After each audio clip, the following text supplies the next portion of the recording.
welcome to India Post Live, India's first online news conversation portal. Now today we're talking a lot about football and David Moyes, but before we get to that, let's just, I want you to check out the vote race game for all you politically inclined folk, which is on the website indiapostlive.com. If you would like to participate in this conversation today, you can log on to indiapostlive.com or tweet to us at our handle indiapostlive and use the hashtag indiapostlive. Today we'll be talking about the sacking of United manager David Moyes, who was sacked only 10 months after joining. The chosen one is now the unchosen one. We've got a small package showing the ups and the many, many downs. David Moyes' disastrous tenure as manager of Manchester United is finally over, with the club's official Twitter page confirming his departure. Their statement read, Manchester United announces that David Moyes has left the club. Sunday's 2-0 defeat against Everton was the apparent final straw for United's American owners, the Glazer family, who have severed the 50-year-old's ties with the club just 9 months into the 6-year deal. The Red Devils are now staring at a dismal 7th place. But crucially for United's owners, it means the club will not participate in the Champions League for the first time in 18 seasons. Man U will face Norwich, Sunderland, Hull and Southampton in their remaining 4 games. Perhaps caretaker boss Giggs should aim for a longer stay in the hot seat. So the internet is all abuzz with the hashtag Moyes sacked trending at the top with over 2 million hits. Today in the studio we've got Chaitanya, who's an avid football fan and football journalist. We've got Mr. Joydeep Basu, who's a senior journalist at The Telegraph. Gentlemen, thanks for joining us today. Thank you. We've also got some avid fans on Skype who will be talking. Deepto and Sarthak, they are big fans and they love their game, so I'm sure they've got a lot of interesting things to say, as well as the neutral perspective and the crazy supporters perspective. I know this man, he does a lot of United things. So guys, first I want to ask you, is this the right decision? Chaitanya, why don't you start as the fan, because it's going to be emotional. I don't know whether it's right or wrong, considering it should be right, wherein we've gone through the longest season I've ever seen following United. The defeats were too many, the wins were too few and far in between. It was more untimely than anything because we'd gone through the hard parts of the season. Liverpool, Man City, Everton all completed league doubles against us. Mm-hmm.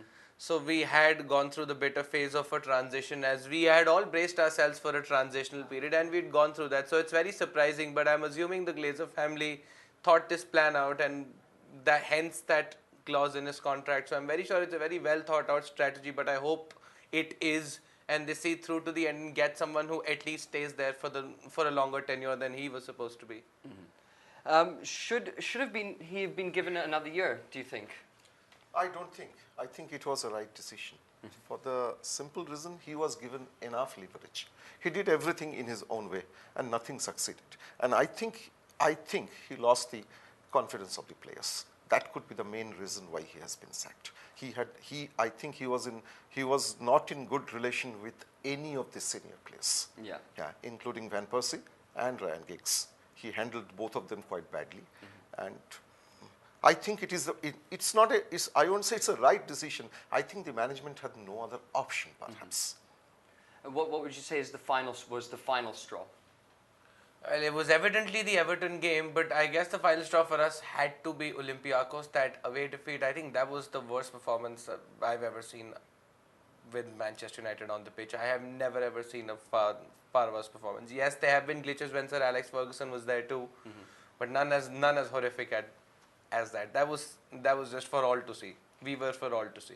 Indeed. Well, it's the worst finish for a team that won the year in the previous year since Blackburn in I believe it was 90. Yeah, 90 something. So Sarthak and Deepto, can you hear me? Yeah. Guys, how and Chinoy, we've got Chinoy as well, who's also joined us. Yeah, hi. Why do you think Fergie chose Moyes in the first place? Can you hear me, guys? Yeah, hey, Aditya. Yeah, Chinoy, why do you think Fergie chose Moyes in the first place? Yeah, first of all, Aditya, how are you doing, man? Oh, well. Good to see you in the studio there. So, Aditya, talking about, Fergie, you can never doubt his wisdom. As you saw his wisdom for 26 years with United, and and he was spot on his tactics every time. He was on his best tactics with United. We won like 18 to 19 Premier League titles as well. So with the success, with the Moyes' success with Everton, okay, he was bringing a youth side in, okay, and Ferguson, he scouted that, okay, and that is probably the reason why I feel that he chose Moyes to be the chosen one. Deepto, if I can bring you in as well, do you think Alex Ferguson is to blame at all for this happening? There's a theory that there's some sort of a conspiracy theory going around that this might be an ego thing, that he chose someone who would fail in order for him to be remembered better. Do you think this is legitimate, or is this just people being bitter?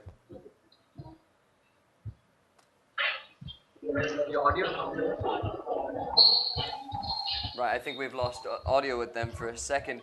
Guys, let's move on to Moyes' mistakes, of which there are obviously many. Let's start with the old regime that he kicked out and brought in his Everton boys. What do you make of that?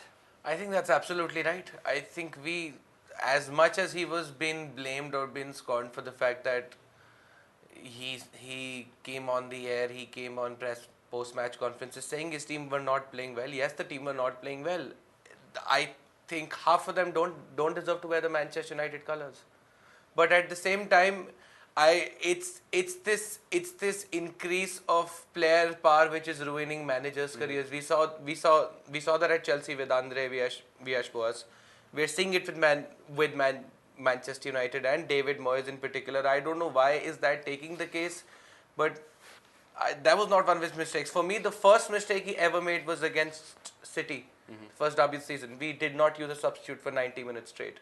That is something I can never come out with a reason to. That is just blasphemous. I don't get it. Do you think he was trying to prove a point by doing all this, by replacing the old regime and, let's say, not even using the older players like Rio Ferdinand and all? Let's call them the old guard. By appointing the Everton coaches who were talking talking the Everton coaches you were talking and also about. ignoring, let's say, the old regime, the coaches that were kicked out, and of course the players like Rio Ferdinand and Ryan Giggs, who he sidelined rather than had them involved. He was right as long as he succeeded. He didn't, so he's wrong in that way. So but if I'd like to bounce something off you, saying that for the past 3-4 years Manchester United have been without Nemanja Vidic and Rio Ferdinand for an average first 4 weeks at the start of the season. We've not seen their presence. We all know Ferdinand is past his prime. Vidic was already distracted by transfer talks because his contract was coming to an end. So don't you think David Moyes was actually right in sidelining them and giving these younger players a chance like Chris Smalling and Johnny Evans and Phil Jones to actually settle into the centre-back groove because he saw a future with them rather than, say, sweat, have injury concerns week in, week out? Nobody is talking about his football knowledge. It must be very good. Otherwise, he wouldn't have been a United manager. Right. But the thing is that by saying that I have got an aging team, he lost the confidence of several people in the team. That always happens. In one stroke, he lost and without the senior players, you cannot function. They are the heart of the team. When you are losing, when you are in a bad position, you look at seniors because they will hold the ball in the middle and start distributing and start planning what is happening in the team. It doesn't go to the junior in that time. So by saying that, his biggest mistake was saying that. He lost confidence of a whole lot of people. That is, when he brought Everton people, nobody objected because he will bring people on people he has confidence. Why should he work with people somebody else had confidence? Correct. But in the end, the result is disastrous. See, if you like, some people can say what Moyes has delivered, what Moyes is capable of. Everton always finished between 7th and 5th or whatever, and so United also finished like that. If you look at that. That's a fair point. So, but would you say he's entirely to blame? What about, let's say, Ed Woodward? Yeah, I think I it's know you feel very strongly I about think it's that, a collective feeling. Yeah, considering that Sir Alex Ferguson knew he was going to retire last season, the only thing he could have done, which was better for the club, was not let David Gill say come over for another year. Show Ed Woodward the ropes because clearly he's tired. He's a very good salesman, but he's not good at acquiring. We've seen that with Marwan Fellaini. We could have bought him 2 months out, flat out for 23.5. Waited that entire month, made public queries like we were running an everything must go business on Fabregas and Herrera. Landed with Fellaini. So clearly he's not been there when it comes to transfer tattle time, when it comes to the deadline day. Absolutely. I think the transition could have been smoother. What with David Gill staying on for another year, helping David Moyes out in his transfer business, letting him know, and then the transition could have been smoother. Yeah. So I wanted to get back to the fans now. You guys have had what seems to be a Jekyll Hyde reaction with him. When it was good, you loved him. When you didn't, you went all Mr. Hyde. And Sarthak and Deepto, but Sarthak, let me start with you. Yeah. Did he win you over in the beginning? Were you convinced that he was the man for the job from the start, ignoring everything else, just as a gut feel from a fan's perspective? To be true, yes, I did feel that he was the right man for the job. But the problem came in when Rio Ferdinand went into the press saying that he wasn't good when it came to team selection, and I pretty much agreed with him. Kagawa didn't got any game time, but one good thing that Mourinho did was giving Adnan a chance, because Janusz really excelled within his time, and I completely agree with Chaitanya over there that David Gill should have stayed, because he had the experience. He could have built up the team pretty good, and his name and reputation in the transfer market is one thing that United has the priority list was that. So it completely ruined it for us. The Sherwood, even the Mata signing was desperate for him and lucky for us. Deepto, on signings, Fellaini was a bit of a flop. Would you agree with that? A bit. Absolutely, absolutely. He was the last-ditch transfer United could have. I mean, last man United could have always gone to. I mean, it was handled so badly between Moyes and Woodward.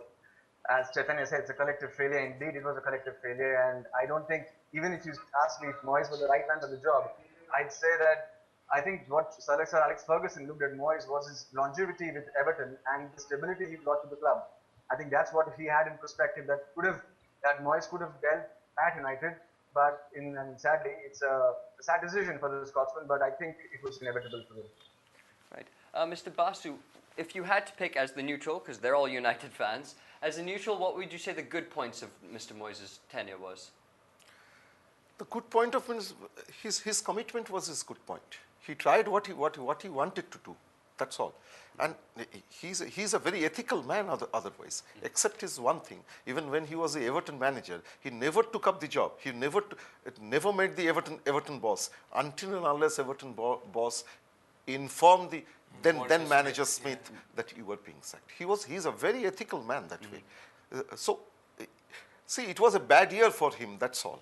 It was a bad year. And Manchester United is a team which is fighting for championship. It is not fighting for second or third or fourth position. If you are in a team where you have to win, it's a 3-point match. It's not Everton. Everton in any major match against Chelsea, 1 point is enough. It's not in United. That he couldn't prove. Every match is a 3-point match, whether you like it or not. Absolutely.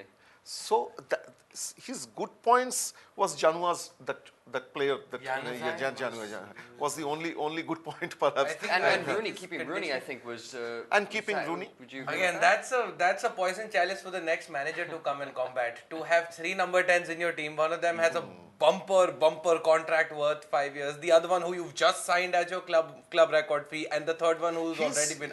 He was also his bad luck was that they couldn't get a player.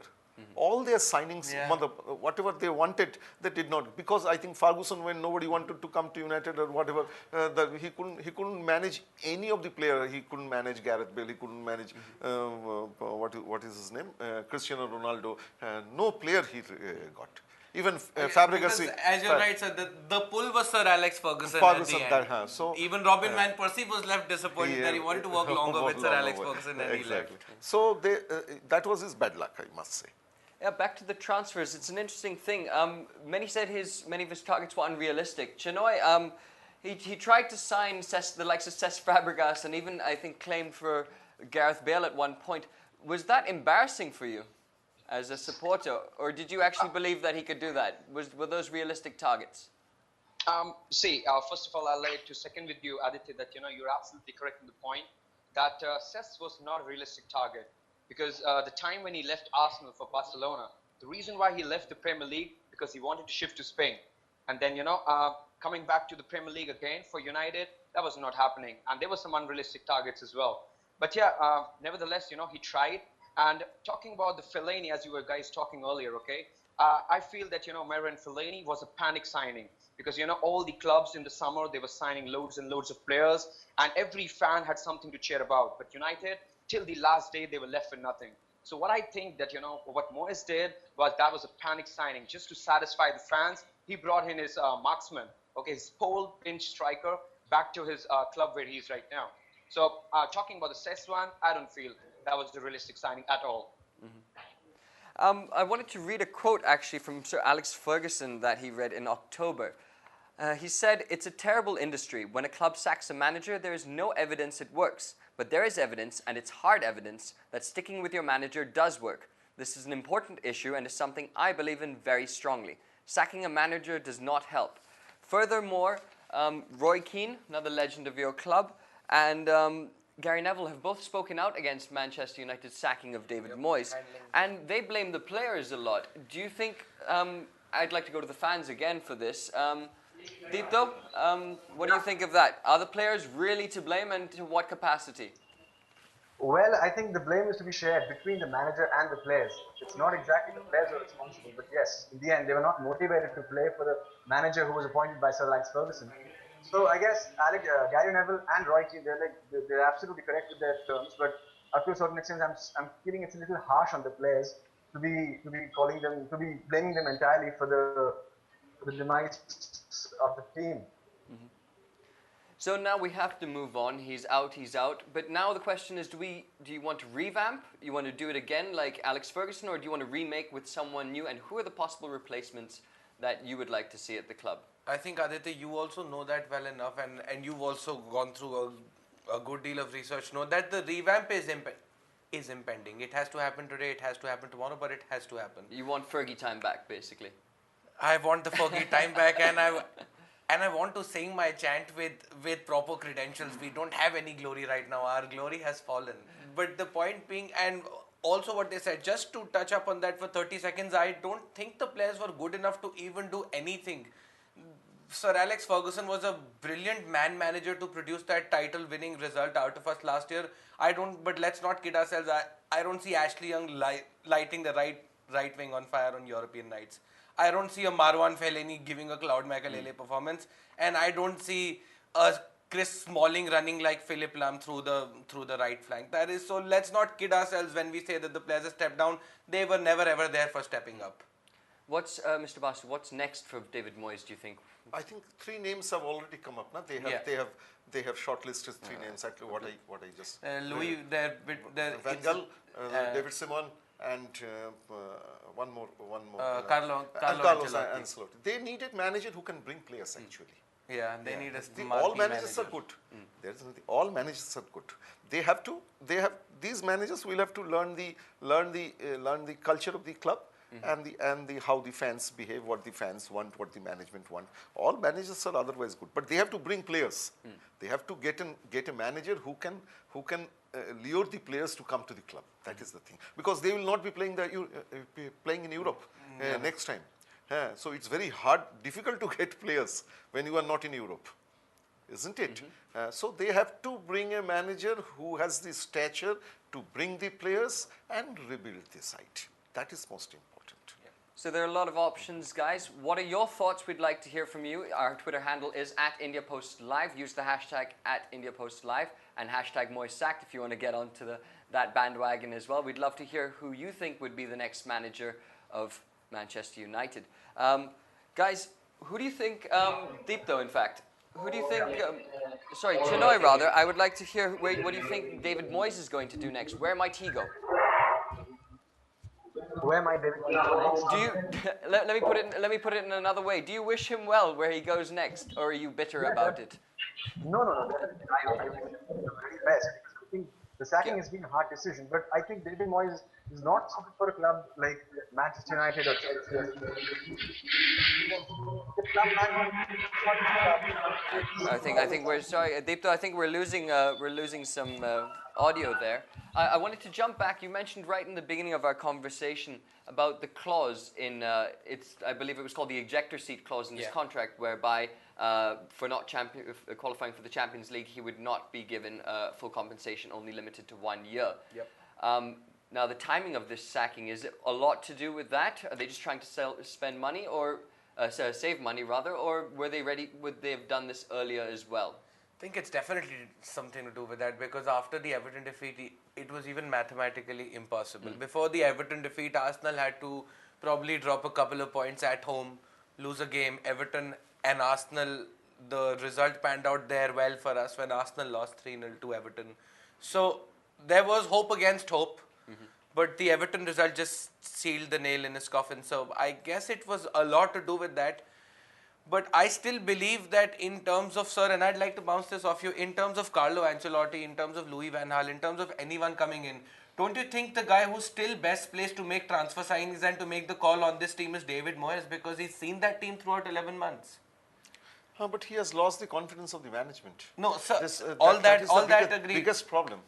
But hindsight 2020, don't you think he's the best placed man to do all the signings this summer? He has gone on. We have seen him week in, week out being photographed at different. He was discussing with I think Tony Cruz. He was Tony Cruz. He had gone to William Carvalho to watch him extensively, over 12 scoutings at Porto. He had gone to Italy to look at a couple of defenders he was interested in. He perhaps could have been there, but I think the club management felt they could do it without him. That should be the. And I think the Glazers are a very money. They want to spend money, but they want to get money back. Speaking of money, he's got a reported 150 million pound war chest coming up, and now with I believe it was a 6% rise in your stock after he was fired, so that's an extra 110 million pounds in the bank. Who, besides the Tony Cruzes and all, where do you need to strengthen up in your squad? I think six to seven players. 6 to 7. I want to ask 6 to 7 from the boys, 2 each. Chinoy, 2 players that you would like to sign. Deepto, 2 players that you would like to sign. And Sarthak, 2 players that you would like to sign. Starting with Chinoy. 2 players. First of all, just talking about the manager that I would need. I think the Jurgen Klopp will be the best manager for the job, because he knows how to scout young players. So the 2 players that I see, United need a good winger. That'll be a Marco Reus, and he's going to come for sure if Jurgen Klopp comes to United. And the other player that I see somewhere in the midfield, that is Tony Cruz. Okay, Deepto, 2 players for you. Yeah, I agree. You have 150 million pounds to spend. Where would you put it? I'm sorry, again? You have 150 million pounds to buy new players next season. If you were the manager, who would be the 2 players that you buy? Well, I would definitely pursue Marco Reus, and we need a central midfielder. A good central midfielder would be either Arturo Vidal or Toni Kroos. But I mean, these 3 midfielders very clear. So we already have a power-packed attacking line. Deepto, we're losing you, I'm afraid, again. Sarthak, can we bring you in? Same question. 2 players you'd like to sign. Any day, hands down, Marco Reus is the perfect signing right now that we need. Only if we get but if we get Louis van Gaal, I guess we can pretty much get the midfield strong, because he's good with the youngsters. And the second signing, if I see it, has to be Arturo Vidal. Right, but Jurgen Klopp, I don't think you're going to get. Louis van Gaal is out of a contract with Holland after the World Cup, so he's the man for you guys as well, from the neutral's perspective now. Yes, he could be. As I said, all 3 are good. Maybe David Simon will be a bit of a. Rather, what are the qualities that you would like to see in the next United manager that are essential to being the manager of Manchester United? To impose confidence, that is the thing. That's the thing the team is lacking at the moment. True. And fans should come back. Fans should have confidence in the team, and they should be able to win at least 3-4 matches at a stretch at the start. So that will bring back the confidence of the entire squad. The entire, whatever, the fans, everybody. And we don't even have the European competition next year to Exactly. distract us. So yeah, our main yeah. target should be reclaiming the Premier League and then going Then the other yeah, tournaments, yeah. like Cup or whatever. Yeah. That is the thing. And guys, again, be sure to comment on Twitter with your thoughts on who you think should be signed and what should be done, and pretty much anything, whether you think it was right or wrong in general. The conversation does go on. It's an interesting one at that. Now, I wanted to move on to another thing. This year for managers, it's been all about managers this year, in fact. So on a broader topic, do you agree with this whole replacing, 12 months, don't do a good job? Some people say it's the modern game. Some people say, no, you should give them time, like Alex Ferguson himself. What's your take on that? See, managers are replaced all over the world like that. So because managers are being paid their salaries, so people want immediate result. And if you can't deliver result, they say, please, the door is on the right side or left side or which is. So for United, it came as a bit of a surprise for people because they had a manager who were for 25, 27 years. That is the thing. But in most of the clubs, we have seen that management is very impatient. Why clubs? With the national teams also, you see. They need result. And the first scapegoat is always the manager. Because you cannot throw out 11 players out of the team. Yes. Then you have to make another team. But it is easy to throw out a manager because you can get another manager. That is the thing. Yeah, but that seems to be the changing nature of the game, including players. I don't think we'll see another Steven Gerrard or, let's say, an Arsene Wenger. Are you sad about that? I kind of am, considering I am a Manchester United fan. We've not seen a different manager since 1986. I wasn't even born then. And we've seen numerous titles, numerous Champions Leagues. You'd like to see this, but I think the only thing I was surprised by in terms of managerial reigns was Pep Guardiola at Barcelona. I thought he turned that club into a dynasty. Stay there for another 10, 15 years. He's been grown there. He's worked there. I think the last hope I had for someone succeeding that long in a club was him, and even he left, cut all strings and said, I'm tired, I'm drained, comes back and then starts working at Bayern. So I think that trend is gone, and I feel, sir, if you get 5 to 7 years from a manager, I think you should consider yourself lucky.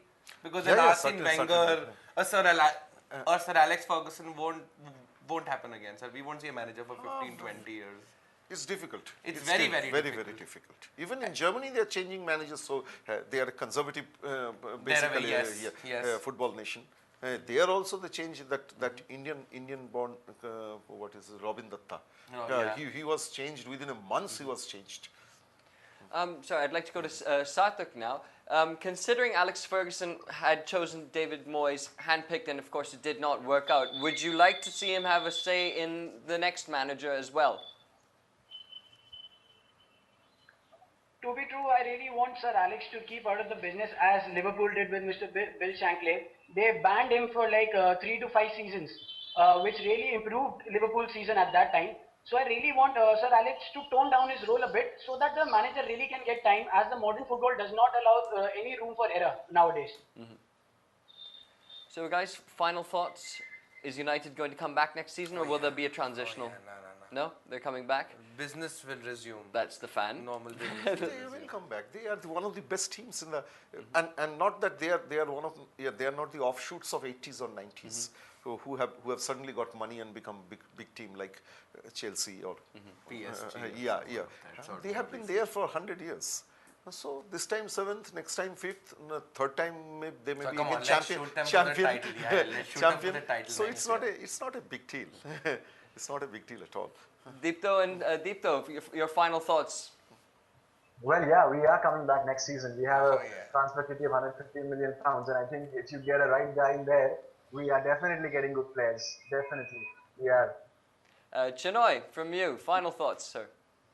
Final thoughts, you've seen United making comebacks, and we're known as the comeback kings.